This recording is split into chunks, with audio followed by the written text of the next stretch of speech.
Hi, and welcome to Tim's Old School Perspectives. Today, I'm going to talk about possibly one of the most emotionally charged and politically charged topics that one can possibly imagine. Possibly the issue of our times. I'll be talking about abortion.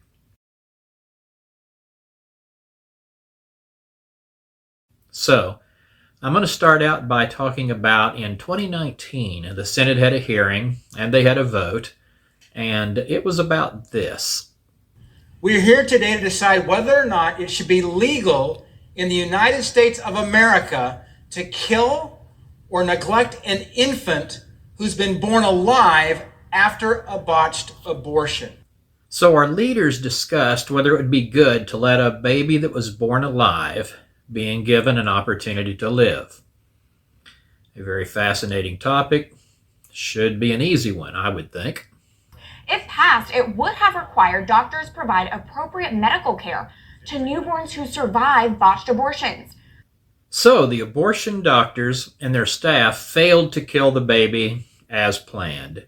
Now what? Maybe feed it, keep it warm, comfort it, show compassion? Well, let's see. While the bill received a bipartisan majority, it failed to receive the 60 votes required to break a Democratic filibuster. So as you see, our senators are so weak and pathetic that they voted against a bill that would actually allow a baby to live if it was born alive, to be given the chance to live. Here's what our president had to say. This will be remembered as one of the most shocking votes in the history of Congress. Hard to believe. Horrific things happen at Planned Parenthood and other abortion clinics, and questionable practices are carried out more often than many people think. In which the, quote, fetus comes out without any assistance from the abortion doctor, no instrumentation, so they're not dismembering it. There's no question in my mind that at least some of these fetuses were live births, Smith said. It was an abortion doctor by the name of Dr. Smith who testified here. He testified of these practices, and it is known that body parts are harvested and sold. This is common knowledge.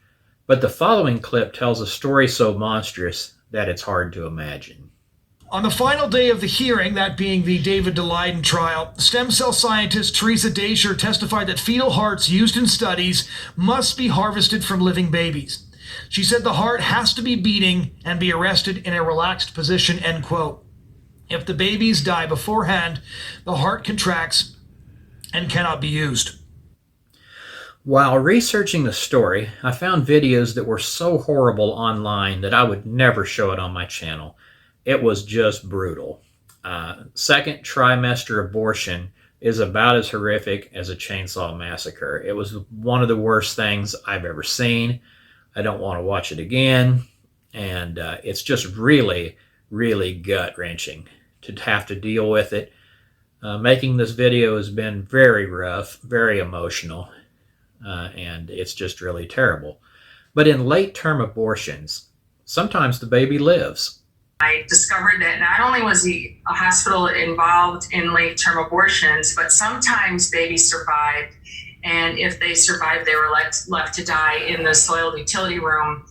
Christ Hospital admitted to the Chicago Sun-Times that between 10 and 20% of babies aborted by this method survive.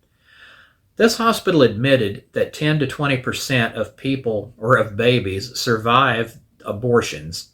10 to 20%. And we're talking about late-term abortions now. Earlier ones, they just have to pull the baby all to pieces, and so there's really no way. But in late-term abortions, often they deliver the baby in a very natural way, and so that's just kind of how it works out. So this baby surviving would live out its life in a soiled utility room. So other babies have been put on shelves and different things in different places. And in the case of a convicted Philadelphia doctor, he actually just summarily murdered and executed babies that were born alive. But what about the survivors? The ones left to die. What would those hours be like? You know, the baby had 7, 8, 9 months of comfort, 98 degrees of warm womb to live in, and then they're on a shelf, and confusion sets in. What happened? And all of a sudden they don't feel so good.